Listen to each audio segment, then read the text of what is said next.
Okay, today I am going to explain a little bit about a solenoid. What is a solenoid and what's the function of the solenoid? It's actually pretty basic to understand. This is when I was searching around and I didn't really understand how the solenoid works and what does it do and things like that. And I can always hear about solenoid, but I didn't really understand how it works. So that's why I made this video. Now, first and foremost, there are 3-pole solenoid. Here's 1, 2, and 3. And this is a 4-pole solenoid. 1, 2, 3, and 4. I don't really like the 3, so this is a brand new one I just got for my mower because I like the 4 one better. Sometimes the rust get too here on these sides and then it doesn't make the contact too good, so I like to hook it up by myself. But anyway, I'm going to show you how to test them. I'm going to show you how to understand them, and that way it might help you a little further. For my battery, because this is a 12 volt, for my battery I just hook it up that way because those are 2 6s, and I just hook it up so it would be 12 so I can test it. Sometimes people use actually a screwdriver to bypass this, and I'll tell you why, or a plier. You will need a multimeter, okay, and you're going to get to the symbol here where it actually I'm going to select the function so you can see what it looks like. That little symbol right there up top of the O, that is actually a continuity symbol, and if you touch the 2 lead together you would hear a beep, and it just continued, so they call it continuity. Now I am going to turn on the other side, and I'm going to show you what's the inside of this, what the inside of this look like, and why does it function the way it is. So I'm going to turn the page over, and I'm going to show you just a little bit. Sorry, my stupid camera here. The stupid cord there. But anyway, the 12 volt that come from the battery to here. Then that side goes to your starter. Now down here it says 12 volt from the key. That is the positive line, goes to the and let's say we're talking about the 4 here, it would go to this one over here. It's always on your right hand side. The left hand side is the negative, and if you don't have this pole, then these 2 or these 2 behind here would be your negative. So that's about it. And it says this copper bar touches to put the 12 volts across the bolt, and then the plunger moves up when the 12 volt the key is on. So when you basically you turn on the key, you're actually connecting the wire from here to your battery, because you remember this has already been grounded, so your negative is already in here already.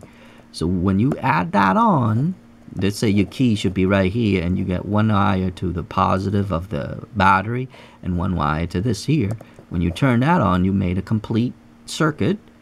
This pushes up, and the bar up here would touch these 2 together. So basically this moves up and it touched this together, and it made a complete circuit.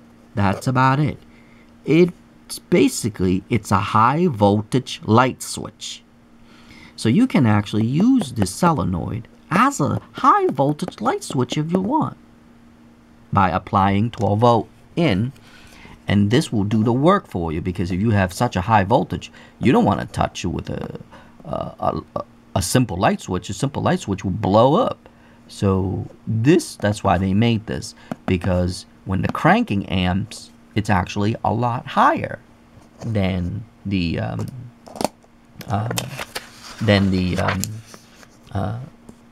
than that little switch yourself, because that little switch won't be able to handle it. So anyway, so this pretty basically that's about it on these.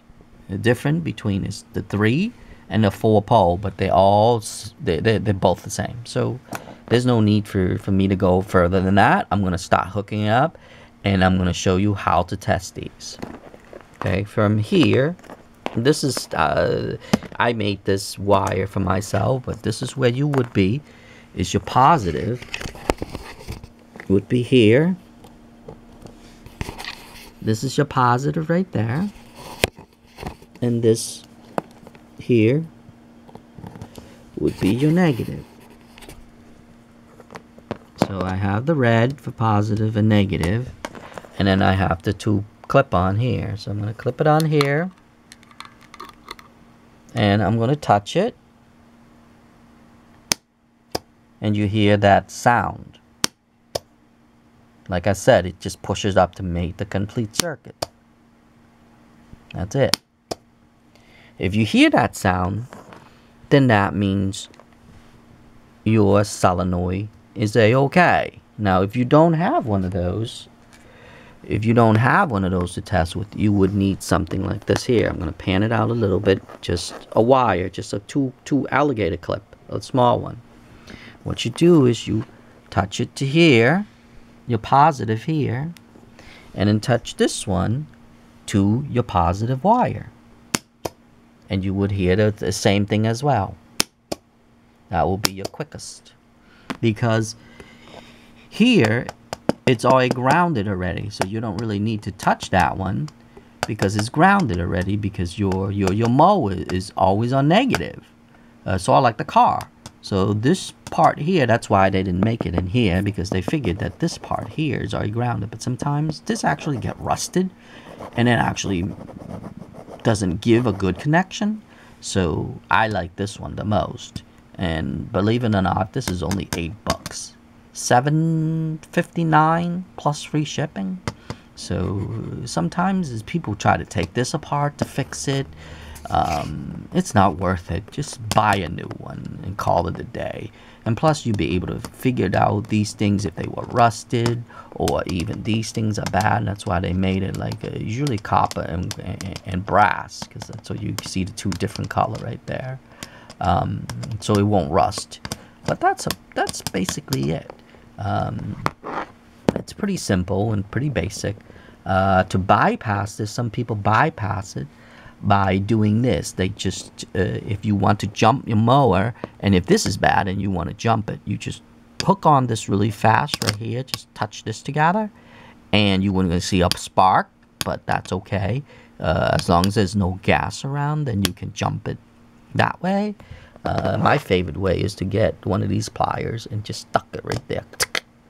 You would just touch it right there, and you would get a little spark, like I said, but this would be a faster way to start. It's actually a plier is better. A lot of people use the screwdriver, but if there's enough room, use a plier. It'll be a lot better. Now I'm going to put the video down. I'm going to test it. I'm going to test another thing for you, so you can understand a little bit better. It is the sound that you want to hear on your meter, and I'm going to put that meter here. Okay. And I'm going to put it down so I can set this up.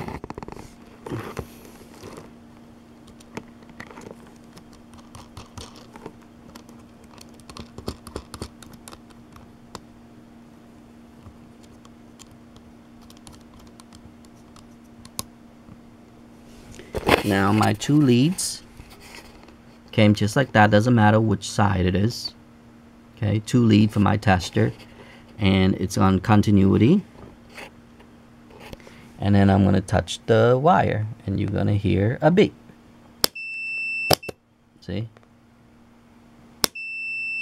Because that connected, that's it. That's why they call it it connected from here to here. So that's about it. So from there, you just put your 2 leads there, and then to these 2, and then just when you hear that beep, these 2 just connected together. That's it. Sort of like if I do it here. It'll be better with this one.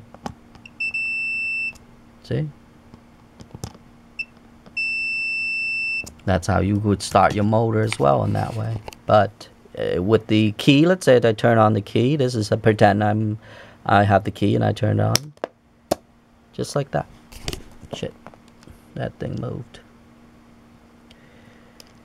Let me put it down so I can readjust it again. Okay, sorry about that.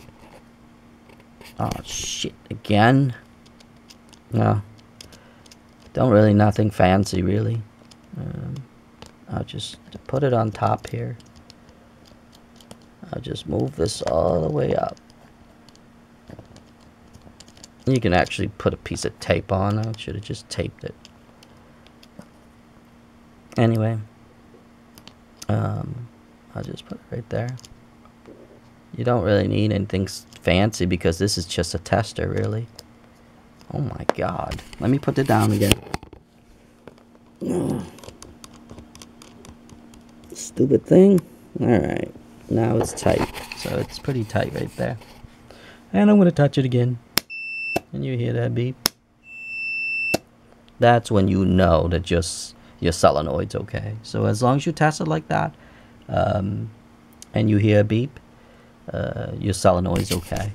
Like I said, to test that is pretty much as easy and simple. All you need is a one wire here, just like this here, with the alligator clip, and you would just clip it right here, right at, let me use my stick because it'll be easy to see, right here, and clip that to your positive. That's it, because normally, like I said before, this is already grounded already. So you would just take your alligator clip from here, and then touch your positive, and you should hear that click as well. But make sure you have it on neutral, because when you do that, your key's gonna turn on your motor. So you better stay away from anything that is moving parts or anything like that. So in case of injury and things like that, so make sure you have your key off on the engine when you do this test. That's one important thing, so that way your motor won't start the engine, but it'll spin, but it won't start, because the safety of the mower, because of the ground wires touching the positive wire from your spark plug. So your motor won't start, but you're gonna see that your starter will spin. That's another good way to see if your starter would work too. But I have a video on how to bypass all this stuff here.